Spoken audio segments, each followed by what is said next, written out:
No, Kim texted me, she said she had no air conditioning. But she didn't have any other news till Friday. Donna's not gonna have surgery. She's not, I went to the doctor today. About her hernia surgery. right? He said he wouldn't do it till after her liver transplant. No, Wow. Well, he said really? he said he can only do it once. Oh, And when they mess it up to put in her liver when she transplants, oh. so When they do that, do they put a patch? she's not happy. When they do that, do they put a patch? They use that mesh stuff. Yeah, and Not good either. So when she gets her transplant, they might be able to do them both at the same time, or when she recovers from one, they Is can. she gonna be here tonight? No, she's Yeah. pretty much, she's hurting. She's listening. Mother had a I don't really love- pretty bad one. And actually, hers ended up, she had 3. One she knew about. And, they use some kind of mesh. It worries you, but Well, they Oh, also yeah. have those commercials about the mesh. You can sue because it's the mesh. I read friends that they did. But, still, I've never, I have not known too many people having surgery. Hernia surgery, but I haven't. The few I've had said it worked fine. well, my mother said, feel this. So she said, you'll cup your hands, and so I felt it lightly because I don't like that skin and stuff. And she says, no, mash it. So I mashed it. She screamed. When she screamed, I screamed. Yeah. I said, don't tell me to do stuff like this. Did you But feel it, oh, yeah, it was, Oh, that's scary. it was interesting, I guess, to say, what's happening and what can happen. That's why I was Mhm. wondering what they would do, because some of them I've heard of a procedure where they loop it like a drawstring. Yeah, I had to. That But I sounds didn't better, know. Who knows? It sounds better, but who knows if it don't. I don't know that much about it. Well, it's dangerous because you no longer have any protection, for your intestines. Well, it can twist when it starts bulging. Yeah.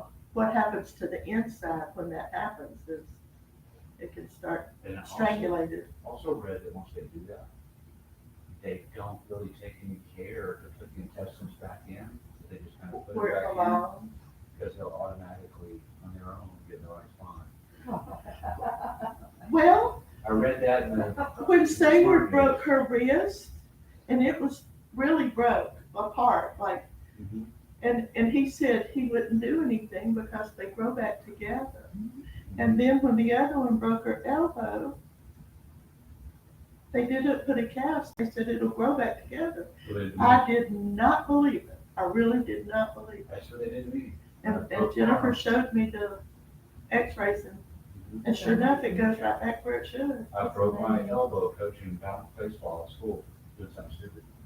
But I broke it right here, and they put it in, immobilized it Yeah. with a sling. Yeah, When there's this, it's not a cast, you can take it off. I was so happy. You can take the thing off and watch, but it's like a bandage that they put on the bottom, and then they get it wet, and then it turns really, really hot, yeah, and then it's hard as Yeah. a rock, and then it's just fit. So I went to school, I went to work with it like that, and for the first couple of weeks, I used it to sling. That didn't need sling, it was up this far, and I had to learn to write with it, do my writing. All right, yeah, would you lead us in a prayer and we'll get started? Our Lord, most gracious Heavenly Father, thank you once again for this privilege we have to worship you. Please be with us, help us to get the most out of it. Help us to learn of you, learn what you've done. And help us to study and learn what is to come. Bless us still. In Bible study, dear Father, be with us. In Jesus' name, amen. Amen. All right, now, again, a very small introduction. He just uses some of the most harsh language that he uses in this last. Well, it's part of what I think the religious world calls Holy Week.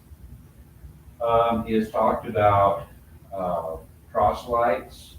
He's talked about swearing and oath keeping and promising. He's talked about tithing, mint, and dill, and cumin, giving the priest a little handful of weeds every now and then because they're tithing that. And he says you're ignoring the weightier matters of the law, like justice, mercy, and faithfulness. Now, these next two sort of go together, and this is the one I think we've forgotten today, and I think we act much like the scribes and Pharisees in the religious world today. What's called Christendom, Christianity, what is commonly described as Christianity. Woe to you, scribes and Pharisees, hypocrites! For you clean the outside of the cup and of the dish, but inside they are full of robbery and self-indulgence. You blind Pharisee, first clean the inside of the cup and of the dish, so that the outside of it may become clean. And look at the next one.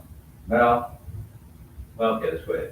Woe to you, scribes and Pharisees, hypocrites, for you are like whitewashed tombs, which on the outside appear beautiful, but inside are full of dead men's bones and all uncleanness.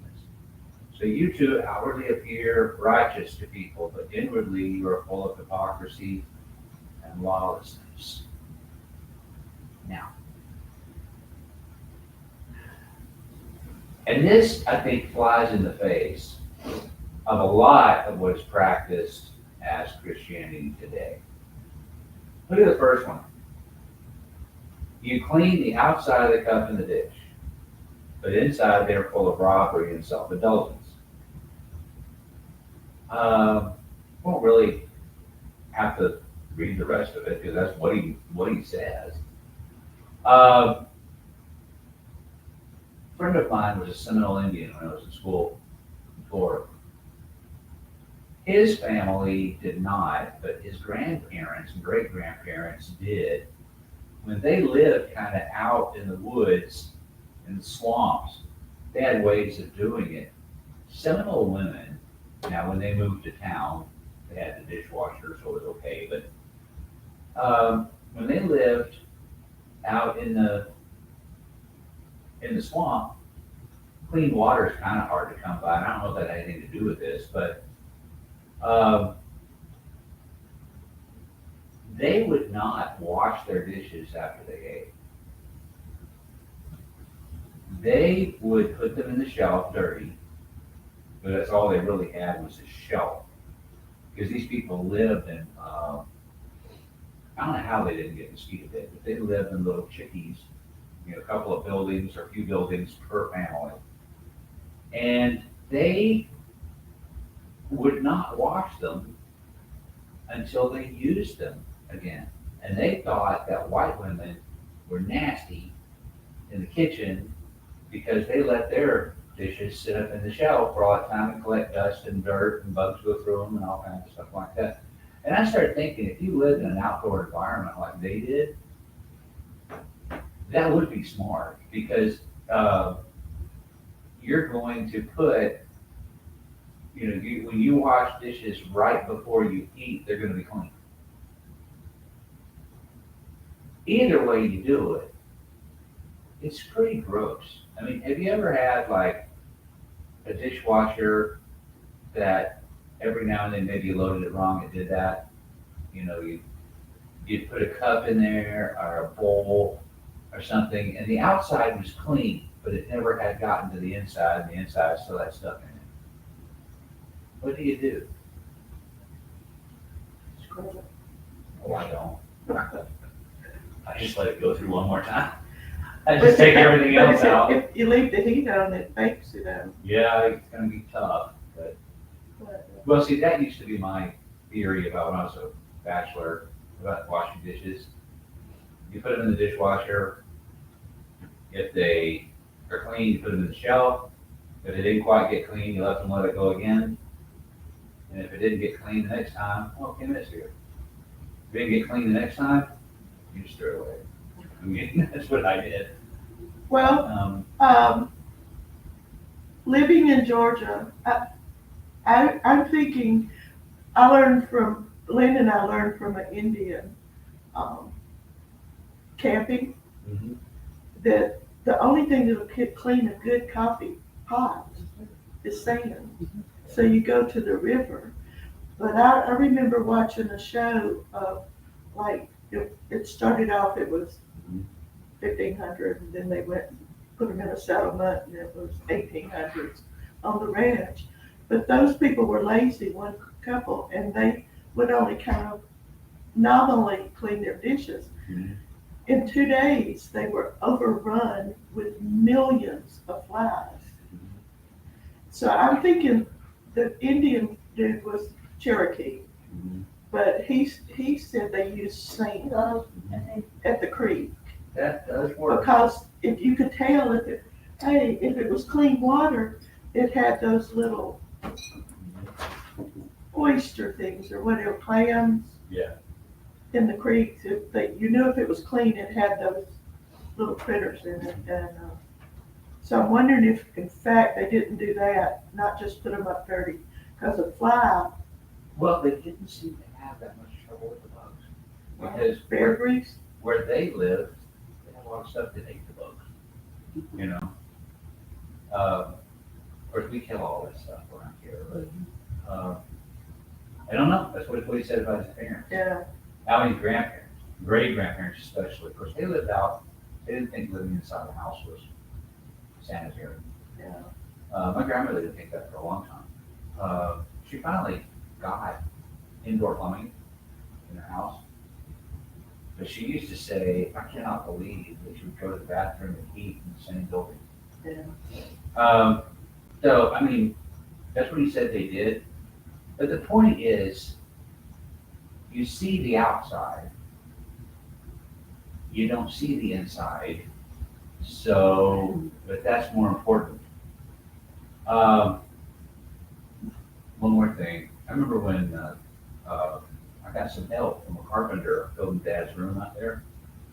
It took so much work for me, framing it, each wall, and putting it in, and then, well, again, I was at school and came home, told him how I wanted the electricity run. You know, it was only a couple of outlets and a light fixture, and another outlet for the TV. But he ran switches. He ran the light switch, all the light switches to the switch box. I said, no, you run them to the fixture. Oh man, I gotta do all that over again. I said, you should have done that way to begin with. I said, you run them to the fixture. You don't run the light switches to the fuse box. You run them to the switches. Doesn't work that way. I guess it would, just an Well, awful lot of wire and, you know, a little bit dangerous. But, so he did that, he ran them there, and said, it's not that much trouble now, is it? And then, when, when he ran them, he didn't do it right, so I had to redo it, reconnect stuff, so. But he, you know, he knew a lot about carpentry, he didn't know a lot about plumbing. But what he said after that is, all this work, and you see how it went, and this is nothing anybody will ever see. And he's true, I mean, he's right. And honestly, when we've done the few repairs we've done in here, I've been shocked, I mean, at what's behind these walls. In the bathroom, in between that wall and the bathroom and the kitchen, in there, we took down the sheetrock in the bathroom. There's a window. There's an outside window back there behind that sheetrock. I've been shocked, you know, nobody will ever look out there again, you know, like I was the last person probably. But the thing is, the stuff nobody sees is much more important. It's primary. You know, this building, I think is pretty. In many ways, probably could use some repair here and there, but I think it's pretty. But everything that I'm seeing, everything that I can see right now and that you can see right now is absolutely of no use in a hurricane. I mean, if you look in here, everything in here is either for efficiency of air and heat or show. That's it. I mean, when this building was a grocery store, under this purple carpet is a green concrete slab. That's all that was used when it was a grocery store. And you know what? For decades, people walked on it. And for decades, people have walked on purple carpet. I mean, the thing that's important about a house is not the thing that you see, and the things that are important about people are not the things that we see. I have a cousin. She is going to probably complete her life never having been married. Now, she's very smart. She can hold down a job. She is a whiz at house cleaning. She can get anything clean and quickly. And she is one of the best cooks I have ever met in my life.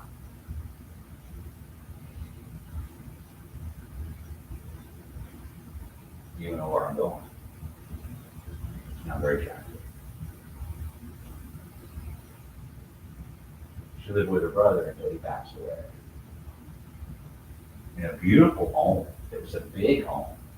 And she had so many brothers and sisters, and they have so many children and so many grandchildren and great-grandchildren, that their house was their mom and dad's house, the one they lived in. Well, actually, it was the house that my cousin, her brother, bought for his parents to live in.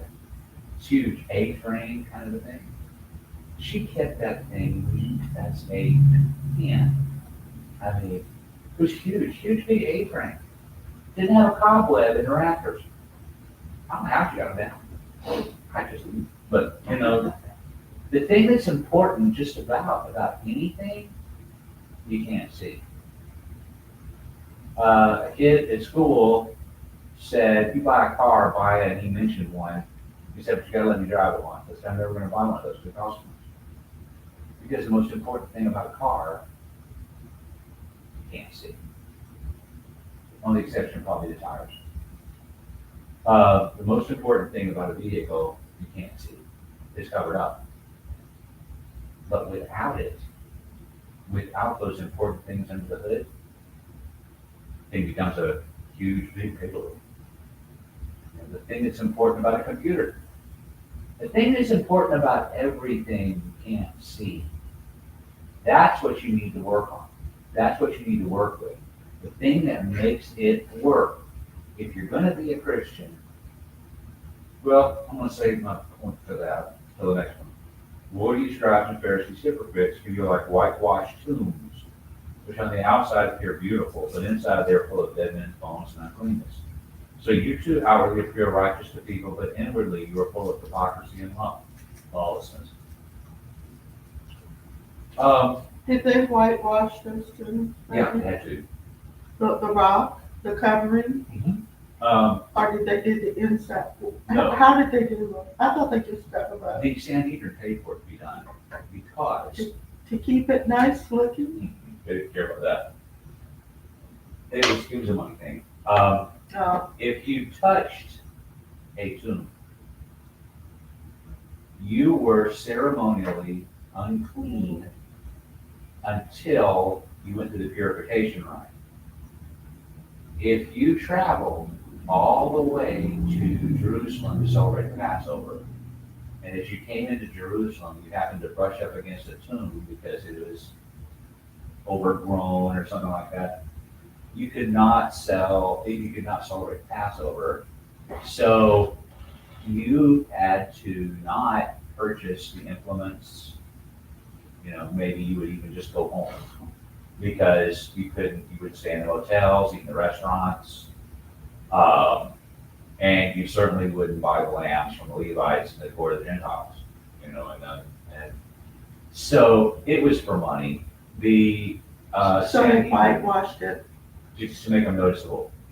so you could, or you could avoid it. Yeah, Not because of the touch would be different, no, okay.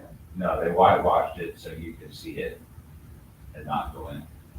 Now, my mother's buried at Gravel Creek in Bloomingdale. It's pretty, and in fact, Dad and I went up there to clean it up one day, because it's a self-care thing that you have to do. But now, there were people, they had some elaborate tombstones. And there were people with wire brushes and mops and brooms and things, and they were washing, you know, the gravestone. Follow the mausoleum. Huh? Follow the mausoleum. Well, that was my next point. You go to Bonaventure, the tombstones are beautiful. Juliette Gordon Lowe's is absolutely gorgeous. It's full of Girl Scout bags. Girl Scout troops from all over the world come to. It's not at Bonaventure, it's in the other one. But I can't remember what it's called. But they're everywhere, and it showed, and there's a laminated copy of the note she had, the telegram she had in her pocket when she died. And I have actually been to the house and seen the chair where she was sitting when she died. Oddly enough, she and her mother-in-law both died in that same room. That was on the ghost tour that we took one She time. got rice in her ear and got deaf too. Is that what When she happened? got married, the rice went to her ear, and she lost her ear. Really? My favorite story about her, it's not really what we're talking about, is her father was a Confederate general. When Savannah was surrendered, there was a general that was bivouacked in her home. And he was missing an arm. And she said, "Where'd you lose your arm?" He said, "Well, at the Battle of Antietam." He said, "It was probably my dad, he's a good shot."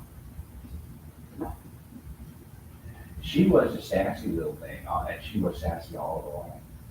But, and what you're talking about is pretty near where Donna's people are buried. I've got some neat ideas. I mean, one tombstone is a huge concrete bench with the people's name on it. There is a huge mausoleum. There is also, the guy told us, he said the last time it was opened was in the 70s. I think it's full. But there's this guy, his name is Durin. His tombstone and statue is on top of a huge plot, in a cemetery, a huge plot of land, you know, not acres, but several square yards. Said that there is underneath there a steps that goes down, and people are buried down there. I don't know who they are. Like catacomb. Kind of a vault with a lot of, mausoleum. I mean, not mausoleum, but what they call a mausoleum today. It's just a shelf, you know, with a on the outside. But now some of them in Bonaventure are houses, marble. They're beautiful. With, Houses. stained glass windows in it, Mhm. those wrought iron doors. The guy in Kentucky got that for his wife when she died. And he said he finally had it taken down because it just became a place for stray dogs to go to stay. Because they got in. So I guess it has to be, you know, Romeo and Juliet, you know, where the family had a huge mausoleum with vaults inside. You know, Juliet was in there, and Paris was in there, or Tybalt was in there, I'm sorry. Juliet was in there, Romeo thought Juliet was actually dead when she wasn't, and so he killed himself. And she woke up, found him dead, and killed herself. But what I'm saying is, you know, you whitewash tombs. Now, what you said, Kim, is true.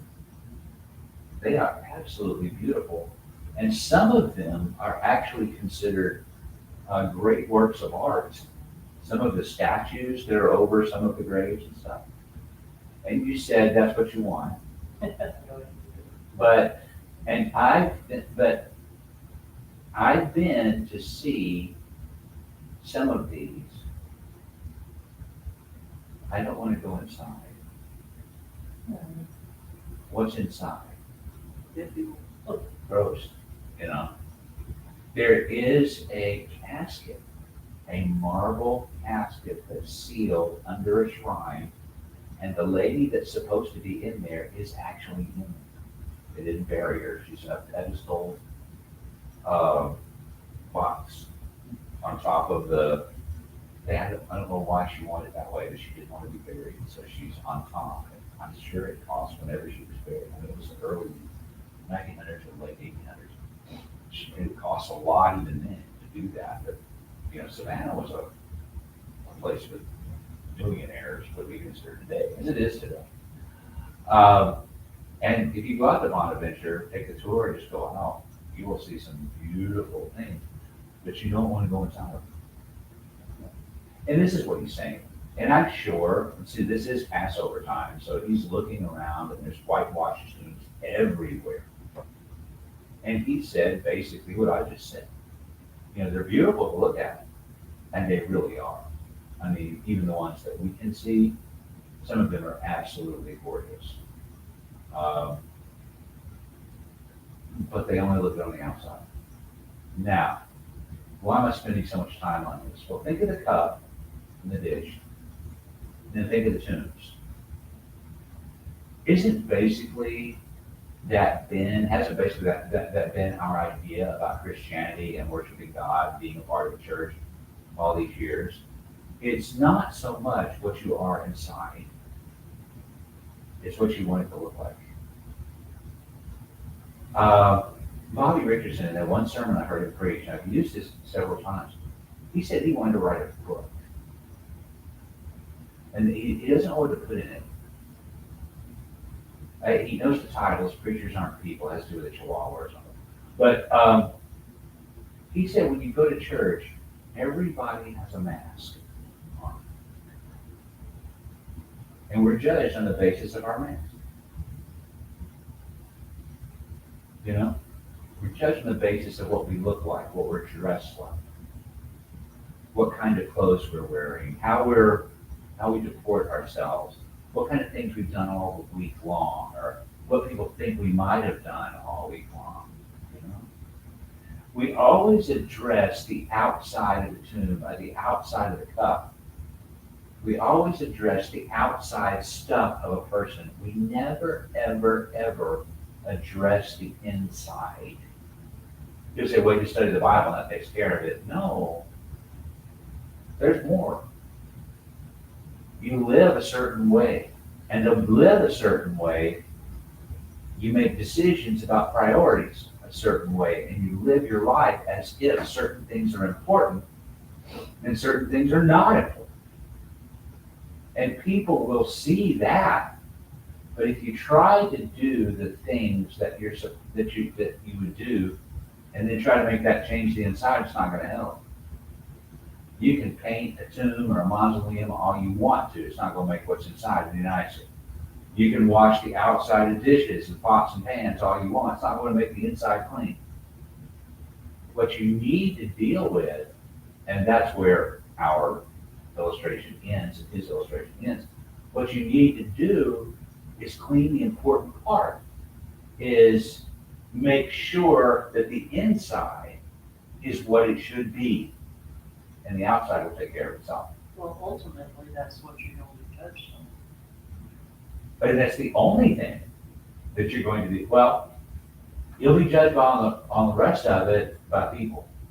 Right, but I mean, But ultimately, God's gonna, and it says it over and over, God knows what's on the inside. He knows your secrets. He knows what you consider important. He knows what you've done. He knows what you didn't do. He knows what you said you didn't say. He knows why you said what you did say. Even if you do something good, and I found this to be true in the church, sometimes it's possible to do the right thing for the wrong reason. You know? Sometimes it's possible to do the right thing for the wrong reason.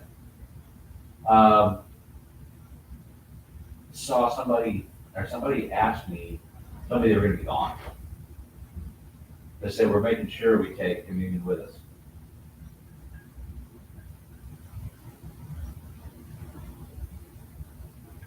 more to worshiping God than taking communion. I mean, that's a good start by taking those things with us, but we should also give of our means all the time. We should, and how could that be done when you're away? Drop an envelope, mail somewhere? I mean, Say, or visiting another church. yeah, or visiting another congregation, and there are some places where it's hard to find one. They're getting fewer now. Or electronically go to our home congregation or another one, you know, there are several that still do that. Senior Breezy showed up. You can, you know, several things you could do, but shouldn't you do all 5 expressions of worship, and just not take communion and move on? I was a part of that for a while. We did that for our sick and shut-ins. We had somebody, and everybody took a rotation on Sunday. Take communion to the sick and shut-ins. Not sure we did the right thing. I mentioned that and said, what can we do? I said, well, why don't we videotape our services, make copies the next week and send it to people and leave the communion with them. Let them watch it. But it turns out some of people were too poor to have video recorders, so the best we could do was leave the communion on them. You know, do what they could, but COVID sort of,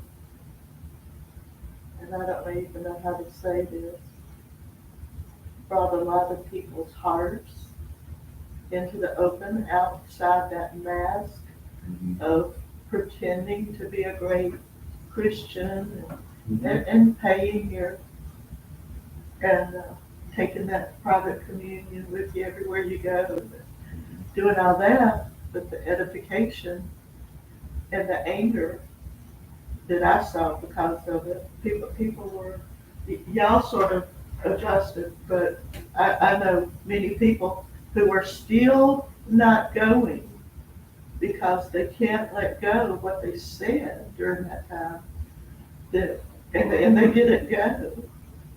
Well, I think And they did it, regardless of what you say, I don't want to catch something.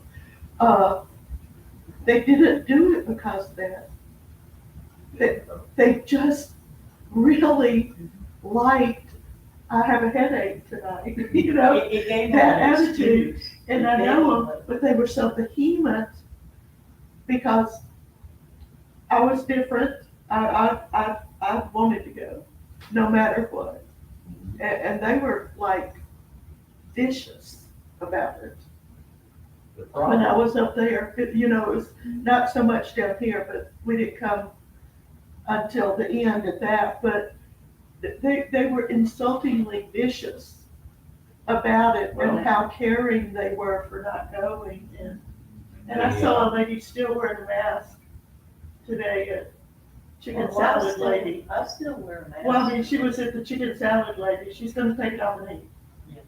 But she wore it. Donna has to wear hers at work. Well, sickly you can tell, but you could tell this little lady wasn't. And I thought, why is she wearing it? The And, I problem mean, is, and you're gonna take it off and eat. If you didn't eat, I could see it. the problem is not what you said, that's a symptom of the problem. The problem is But not it so brought much, people's hearts out. well, the problem is not so much that people aren't going now. The problem is, why did they go in the first place? Like, well, You know? Well, aren't you trying to say that people said things and then they didn't want to recant it or whatever, so they're just not going at all? well, it's got to the point, I have a headache tonight. Or so any So it's an excuse is a good excuse now, more than not going, but and I think that's like. you know, I can be a little bit, I guess, too rude, but my point was, you know, this is an excuse. If you let down one side of it, a sin is a sin is a sin, you know? Well, see, And I'm not as bad because these people do this, that, and the other, and they let people die alone, and they let people cope alone, whole churches. And it kind of amazed me, the behemoths of it all. Not so much that I can understand fear, but I couldn't understand the seemingly hatred of anybody opposing a thought. If I'm the only one here, I would appreciate something. Something, You know, if it was just me and you, I would appreciate it. something along this lines, maybe it happened to us today. We went to the wrong building for Dr. Verdano's appointment. So we're coming out and going to the car, but my boss has a son that was in that wreck and he's still going through. It's the first time today, she said he could go without a walker. Anyway, I talked to her and I told her, I said, I've been needing to come down next Wednesday. I have a doctor appointment. She said, oh, don't worry about it. So when is it? I said, 3:15. She said, don't sweat it. You can leave an hour early. We don't care. Or 2 hours early. The thing is, I enjoy most times my job. I like it, but it is a duty. And when I have a health problem, I get out of that duty. And I get a substitute, or they get a substitute for me, and I am not there, and nobody cares. Yeah. Maybe this is the problem with the church today, is that for so many years, and I know it's been done to me, we have taught that church attendance is a duty. Something that you have to do, something that you won't go to hell if you take care of that. And I'm wondering, should we have been and should we now be teaching that worship is a privilege?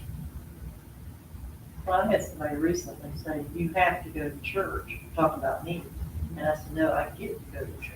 And I want Right. So, I was correcting them, I don't have to, I don't want to. And what things do you have to do that you enjoy? If you look at anything that you have to do, what do you enjoy? It's the attitude though, Right. because you take offense at the word have to. I say I have to for my sanity. Right. So I'm required, but only because if I don't, It was the person that Where- said it's. why I exactly, said it that's what I that say, way. so it's, I had but to. if you learn not to But take it's how you offense look at at the the word. words and say I do, but then the good reason why you do it. Right. And it's a personal choice. Yeah. Because where would I be if I Have to. couldn't come? What if I lived in some of these places that can't, that they kill them Well, like, she was because talking they about come the in the back COVID, door? like you were talking about COVID, and so many people that's visited us recently said, did y'all have to cancel services? And I said, we never did, And see, I didn't really know if you never did, but when I was here, never did. y'all were here too, Well, so, I mean, we had some people. that It was a help for They me. stayed home, but that's as far as it went. And yeah. they came back when they tested okay. I mean, so Don tested positive once. In Rome,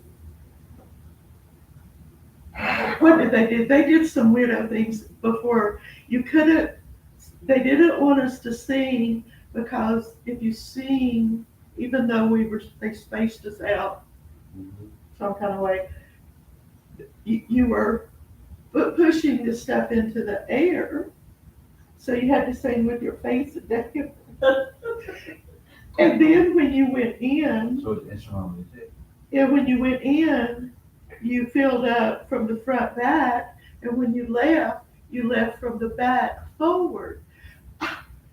And they wanted you to wear a mask, and I never could adjust a mask. I couldn't breathe.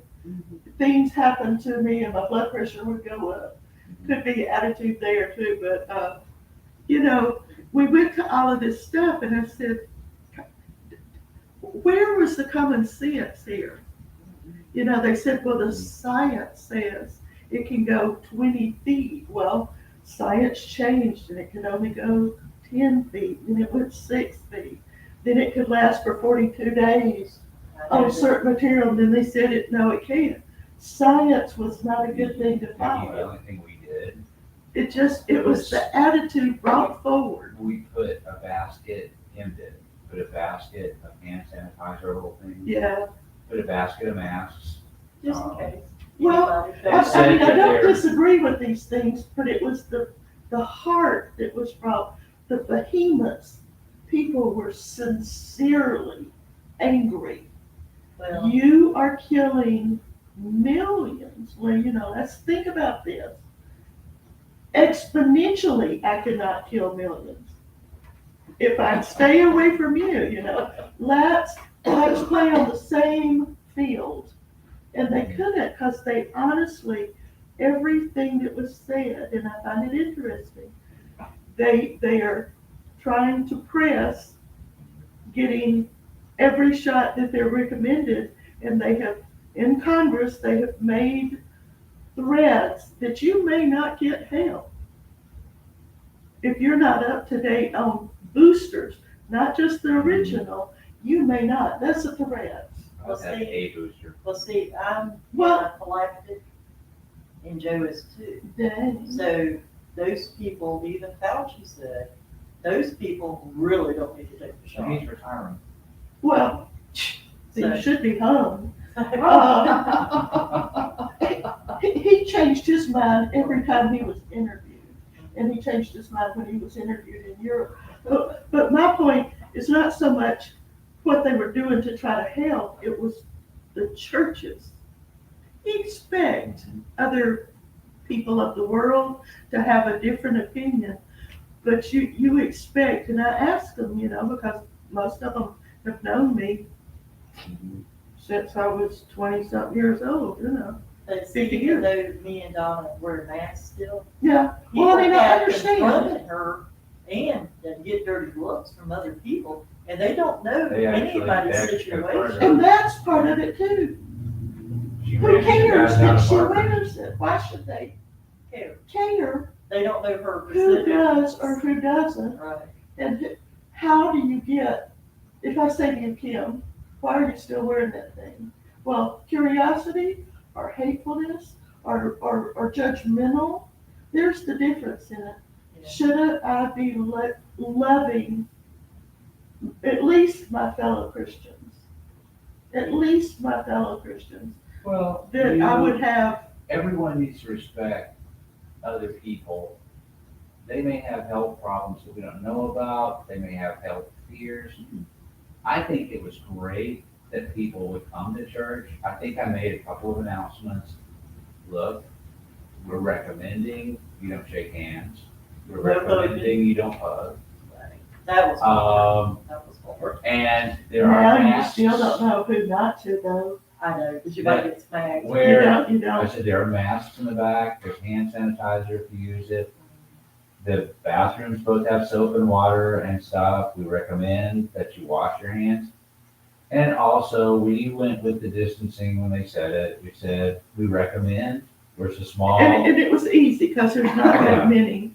that you, and if you feel that you're more than welcome, that, Tim's nephew fixed our PA system, so we have a very good speaker in the nursery if someone needs to Yeah. sit back there, if they're frightened. Some went outside and preached outside. I mean, there was a church up Uh-huh. the street from us. There's a church on. where- I could go with this. It was just, it was abandoned Uh-huh. during COVID, and especially not the first few months, but later on, when it started getting confusing, people got hateful about it. And I was Oh, saddened from it, but isn't that like taking the mask off? And the one you were talking about that you come to church with. mhm. Isn't that when it shows your feelings and when it shows your trust in God? Your I just actions- don't think you can, Your actions show what's inside. yeah. Your speech, the things you do, shows what you consider to be important. I think it goes beyond this, though, this issue. I think it goes, when churches have some sort of idea of what haircuts people should have, or what they should wear, or what they should wear to serve. When my kids were young, Um, no jeans. They didn't approve of jeans. Well, Oh, Aaron wore When my kids were little, though. Aaron wore those golf clothes with the chains and the straps, and wore a That had shirt to that be when he said, was a kill teenager. Hannah. Uh-huh. Yeah, kill Hannah. And it I was a talked to group. Aaron one time. He said, is there something wrong? I said, no, there's nothing wrong. He had a big old shirt with a huge monster thing on it. Huge. And I said, I have to be careful, just like all of us do, that what I'm wearing does not detract from what I'm doing. And he said, that's right. And he never wore it again. I mean, I didn't care about the change and the black jeans and stuff. Where JD pushed it to the limit, but nobody seemed to care. He had long hair with bright yellow and bright blue yarn weaved into his braids. He would almost glow in the dark. And I asked him to lead sing, and he did it in that, and it didn't seem to matter. But It's you, just, if what you're dressed takes away from worship, like, it needs to be a practical thing. It doesn't need to be a suit and tie thing. If somebody wears a bikini to services, there's no way that anybody else or a lot of other people are going to be able to worship. So if somebody normally doesn't dress up and then they dress up, isn't that kind of Yeah. messing up the theme of things? That's like if Joe got up there with a $5,000 suit on, everybody would. Or $20 one, either way, but well, it occurred to me when which the is not dude, necessary to wear a coat and tie. when the It's dude not came necessary to here, do it. that walking person, Yeah. he smelled bad. Mhm. And I found myself, even though at odds with myself, Mhm. and various reasons, but he talked good. Mhm. He had sense. He had Some weird reasoning. ideas, but I know how he got them. But I mean, that I was at odds with myself in my reaction, and the dude did smell bad. He mentioned that when he came in. Well, he didn't want to sit down over there because, He wanted a metal chair, yeah, so he wouldn't smell it up. then I was tempted to go get it for him, but it just was, I was at odds with myself because I had preconceived notions too. I did appreciate his talking and the things he said just during the lesson, but it took me a while to get over and to reason some of my thoughts, because my idea was when I had Lynn, I would have taken him to get food, and alone I couldn't. And Well, because I didn't know We him, had food. well, that was my thought though. He wanted to go to town, and I thought, with Lynn I would have. I'd have gone get him, and he would have done it. We could put some Somebody paper took in the him, chairs. or was it me, to the Methodist church, his backpack? Are you with, he walked down there. You walk. He He walked. walked with his backpack and came back. Yeah. I told him to be careful of the zip-in station, he did, and he slept in a hammock and I'm like, Yeah, that's what he said, but, there was automatically though, because he was dirty, because his hair was obviously Okay, but dirty. if you take that type of person and then you had somebody come in dressed really nicely, they Yeah, could have been a serial killer. And the guy that was scruffy and smelly and more than was likely, like an angel. a serial killer doesn't want to look like one. Yeah. But I had to grapple with myself over several issues and come to some conclusions, because I sort of was never big on you had to dress certain ways and stuff like that. But yeah, if you pull me to that level, yes, I was. And but my thought was I wanted to get him some soap, because I thought, you can go get in a puddle and get clean. Well, You don't have to go, you don't have Donna to have gave a him bath. Donna gave him a wash rag and he washed in the sink. Mhm. But you can do that at any stop along the way of this bicycle. He, But when I took him to Pembroke the next day, I'm looking here, but when I took him to Pembroke the next day, he, said what he does. I said, well, it's fixing to get hot, he can head north. And That He he was from wasn't. He Colorado. said what he does is he just goes wherever he feels moved in whatever direction.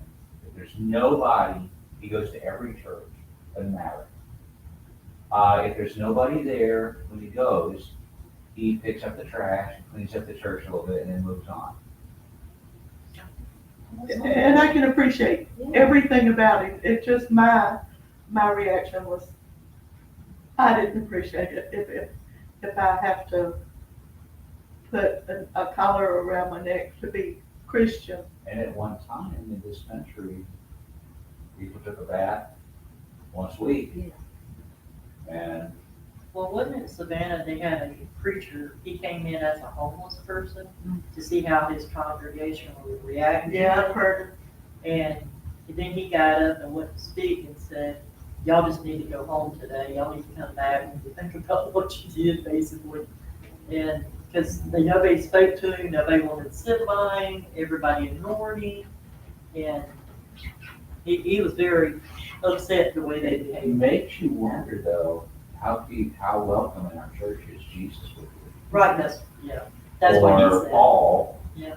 You know, we know, and there's several others, but we know they were itinerant preachers who didn't often have indoors to enjoy. Yeah. All right, let's quit here. What's your invitation song?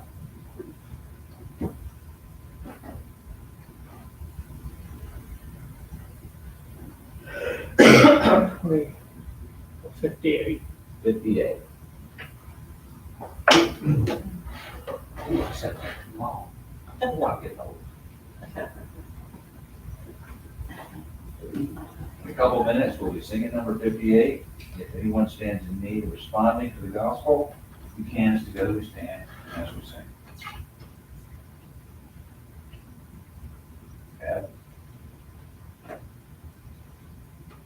Can't see. God is calling the prodigal, come without delay. Hear, oh, hear him calling, calling now for thee.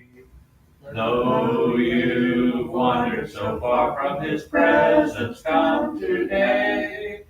Hear his loving voice calling still, calling now for thee.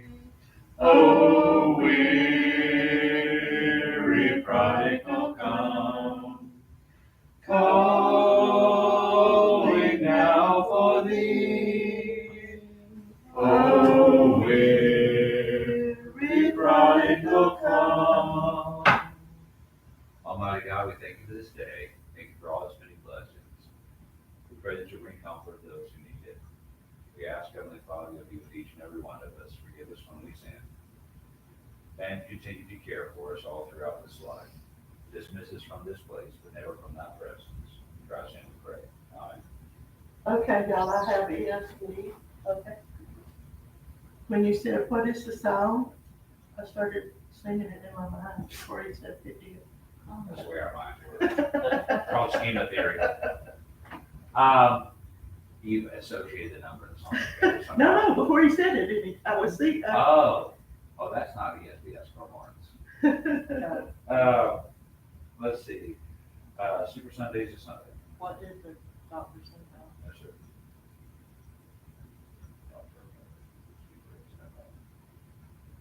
So Super Sunday this Sunday, you get your hair fixed? I don't know. I let it do fall. I talked to Doug, so Joe said it's blowing hard, but it's not blowing cool yet. But it was 85 in there, so maybe that's why. You, it was froze. Where? Outside? Yes. He's free on it. Well, it could be the filter. I had a real expensive filter that was really pleated, and if it gets any dust or hair on it, it kind of. I had trouble with one in Kentucky where it wasn't level outside, it wasn't draining. They said one of the best things to do right now this time of year, they're asking what Texas to do this. Is to take hose, and hose it all out, clean the coils outside, Right. because there were people holding umbrellas over them. You know, mounting umbrellas to keep them in the shade. They said that actually goes against it, the free airflow. you can go to him. But if you will take up hose, this is what Doug used to do every year here, for both of them. And spray Like the poles. the fans, the vents, you'll spray all that. So you would believe what runs out of there, and your air conditioner works so much better. Doesn't really matter how much pressure you have unless you have like a, Too much pressure will bend them. yeah, but I mean, the stuff you have with the garden hose, you're not gonna bend it. So rinse them out and you'll see a big difference in your, electric bill. Well, I got online last night and found out my echocardiogram is within standards. So that's not going on like with my problem. So we're supposed to do the stress test. So if that doesn't show anything, I'm probably just not going to do it. Well, I'm so frustrated. Well, I know what you mean. I was boo-hooing yesterday like a 2-year-old. I'm like, who cries over a good test? That's what I said. I even told Joe that. I said, I feel so silly Paula because felt the same way with her, I guess, so she never been getting satisfaction with it. Because that knows something's wrong with somebody. I've been through every test. And also, we have an extra projector, although it's dark. And I'm not doing something hard, it's just gonna be dark. I think Darker. it's just that wall. It's Something's darker. wrong with Anyway, that we have wall. 2 now. Took me forever to put that up there yesterday, and I haven't gotten it up because I'm gonna get Joe to cut that ceiling tile. Because every time I cut a ceiling tile, I make a mess. And cut it wrong. Falls in your face. Yeah, but it's not that much. Just I kind don't know of, why, but there's a pile of insulation right there. yeah. But none out here. That's That must have fallen out of the roof before we put that piece of wood there. All right, Donna, we're closing up. I'll be home in a minute. But, you know, like the people on the road where we were traveling and stuff, it's easy to judge them by the way you look. But some of these guys would come up, because you knew they were homeless, and they said, do you have an extra shower I could have? And Joe would always give them an extra shower.